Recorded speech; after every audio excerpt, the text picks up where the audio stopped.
नमस्कार, आप देख रहे हैं टुडे 24 न्यूज और मैं हूं आपके साथ सपना मदेशिया। प्रसिद्ध पर्यावरणविद एवं वैज्ञानिक doctor Ravi Chopra Supreme Court द्वारा गठित समिति के पूर्व अध्यक्ष से आज जोशीमठ आपदा के संबंध में प्रेस वार्ता की गई, जिसमें उन्होंने बताया कि सबसे मुख्य कारण जोशीमठ के अगल बगल लगातार भारी विस्फोट के कारण जल स्रोत की चट्टानें खिसक गई है, जिसके कारण इस तरह की घटनाएं दिख रही हैं। उन्होंने कहा कि मिश्रा कमेटी ने 1976 में स्पष्ट रूप से कह दिया था कि जोशीमठ को बचाने के लिए अलकनंदा के तट पर तटबंध का निर्माण किया जाना चाहिए। 30 वर्ष का समय व्यतीत होने के बाद भी सरकार के द्वारा कोई कार्यवाही नहीं की गई।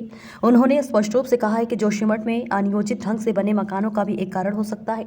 सीवरेज एवं ड्रेनेज सिस्टम सही नहीं होने के कारण भू धसाव जैसी समस्या आई है। उन्होंने बताया कि सरकार के पास पर्वतीय क्षेत्र में किस तरह का शहर बसाया जाने का कोई मॉडल एवं कोई नियमावली नहीं है। उन्होंने कहा कि इस पूरे घटनाक्रम में विष्णुगाड़ तपोवन 520 मेगावाट की एनटीपीसी की जल विद्युत परियोजना के कारण भारी विस्फोट वैज्ञानिक तरीके से चट्टान की कटिंग के कारण यह घटना हुई है। एनटीपीसी इतना ही कहूंगा। अगर आपके कोई सवाल होंगे तो मैं जवाब एनटीपीसी इसका नतीजा ये हुआ कि वहां से जो पानी अंदर टनल के आया वो बाहर भी निकला। ये उनका एक निष्कर्ष है।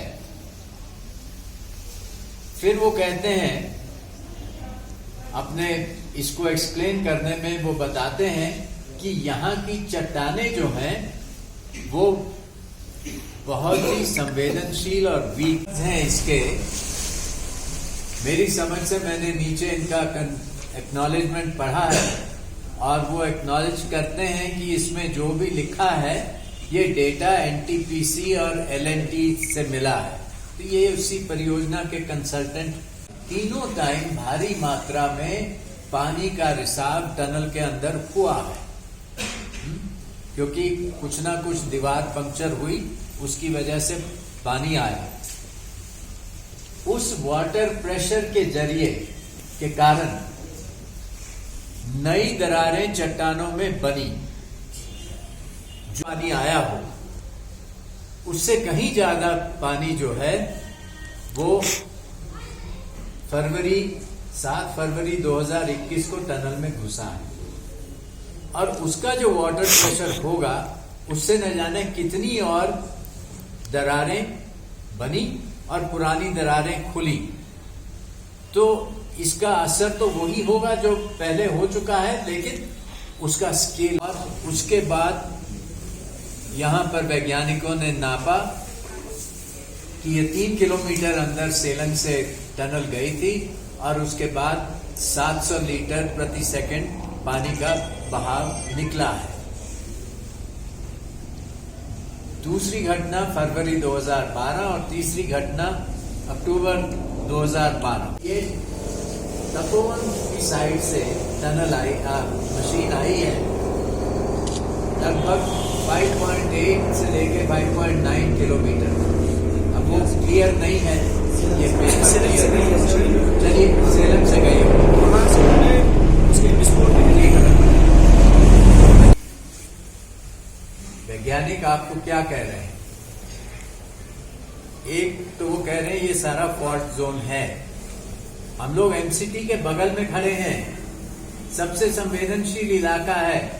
यहाँ प्राचीन काल में ऐसा पहाड़ को तोड़ मोड़ कर उठाया गया है। देयरफॉर यहाँ के जो पत्थर हैं कि the rocks are faulted, jointed and fissure, मतलब उनमें दरारें हैं जगह जगह पर और नई दरारें ऐड की गई। कंसल्टेंट्स कहते हैं कि उस समय कुछ ट्रीटमेंट मेजर्स सुझाए गए थे कंपनी को, लेकिन ये भी जोड़ देते हैं कि आमतौर पर इस तरह के ट्रीटमेंट मेजर्स जो हैं, क्योंकि वो खर्चीले होते हैं और क्योंकि उससे परियोजना में डिले होती है, इसलिए वो किए नहीं जाते। ये उनका कहना था। उस पर असर हुआ। अब मैं और अपनी तरफ से जोड़ रहा हूं। ये सब तो पेपर में लिखा हुआ है, आप खुद अगर समझ सकते हैं तो समझ लीजिए, भाषा सारी टेक्निकल है। अब मैं अपना ये जो जोड़ रहा हूं कि